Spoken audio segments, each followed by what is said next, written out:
아브라함은 갈대아 우르를 떠나 가나안의 섬으로 말미암아 믿음의 조상이 되었습니다. 믿음의 후예인 우리 성도들은 과연 어디를 떠나고 또 어디에 서야 될까요? 오늘 마태복음 14장 22절, 27절 말씀을 통해 함께 나눠보도록 하겠습니다. 예수께서 즉시 제자들을 재촉하사 자기가 무리를 보내는 동안에 배를 타고 앞서 건너편으로 가게 하시고 예수께서 즉시 이르시되 안심하라 나니 두려워하지 말라. 벳세다 광야에서 예수님께서는 보리떡 5개와 물고기 2마리로 5,000명을 먹이셨습니다. 그때의 저들은 예수님을 임금 삼으려 했습니다. 예수님께서는 그들을 외면하시고 제자들을 재촉하여 가버나움으로 가라 하시고 한적한 곳에 기도하러 가셨습니다. 제자들은 예수님 말씀에 순종하여 가버나움으로 향합니다. 그런데 큰 풍랑을 만났습니다. 능숙한 뱃사람인 제자들이 어찌할 수 없는 그 풍랑, 그럼에도 불구하고 저들은 배를 돌이키지 않습니다. 어찌할 수 없는 밤 사경에 예수님께서 저들에게 찾아오셨습니다. 그리고 이렇게 말씀하셨습니다. 안심하라 내니 두려워하지 말라. 벳세다는 제자들이 머물고 싶은 자리였습니다.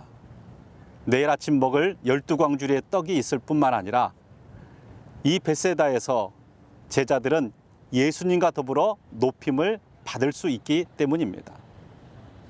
그것은 예수님 보기에 위험하였습니다. 예수님 따라가는 십자가의 길을 외면하는 그러한 자리였기 때문입니다. 요즘 교회들이 참 많은 어려움에 직면하였습니다.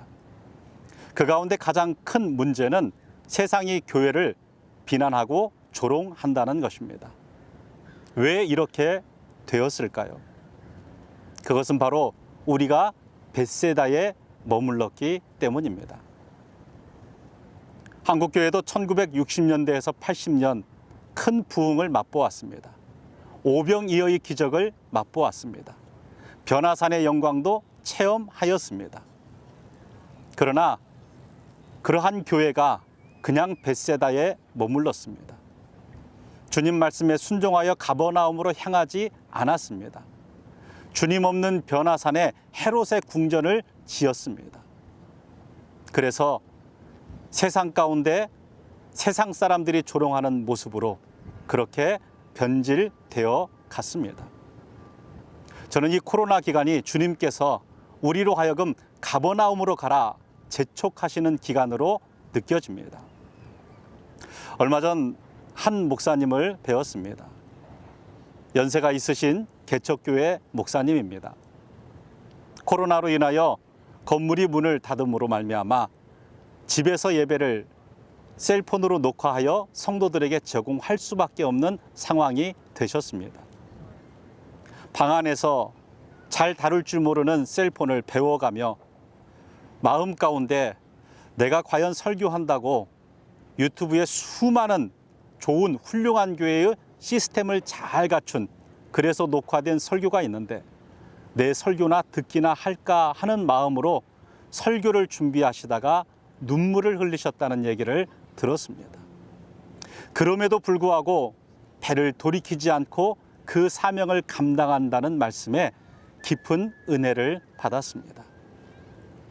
벳세다에서는 들을 수 없는 음성이 있습니다.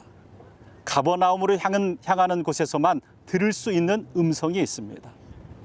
저는 분명 주님께서 그 목사님에게 다가가 안심하라 내니 두려워 말라 말씀하시고 그의 바람과 바다를 잔잔케 해 주실 줄 믿습니다.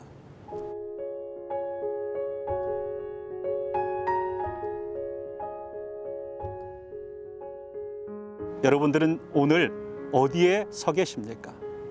혹시 벳세다에 서 계시지 않습니까?